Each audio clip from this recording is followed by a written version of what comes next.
দেশ গড়ার আন্দোলনে শ্রমিকদের উপযুক্ত অংশগ্রহণ নিশ্চিত করতে হবে বলে জানিয়েছেন অন্তর্বর্তী সরকারের প্রধান উপদেষ্টা অধ্যাপক ডক্টর মোহাম্মদ ইউনুস।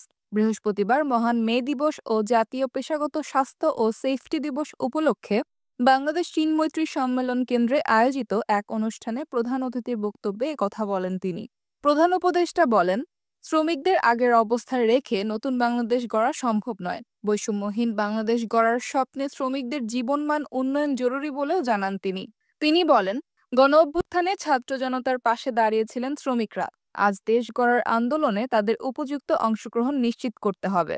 প্রধান উপদেষ্টা শ্রম সংস্কার কমিশনের সুপারিশ বাস্তবায়নের গুরুত্ব তুলে ধরে বলেন, প্রথমেই করণীয় নির্ধারণ করে দ্রুত বাস্তবায়নের পথে এগিয়ে যেতে হবে।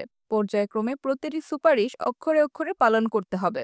অনুষ্ঠানে শ্রমিক কল্যাণ ফাউন্ডেশনের পক্ষ থেকে ৫ জন শ্রমিক পরিবারের হাতে আর্থিক সহায়তার চেক হস্তান্তর করেন ডক্টর মোহাম্মদ ইউনুস।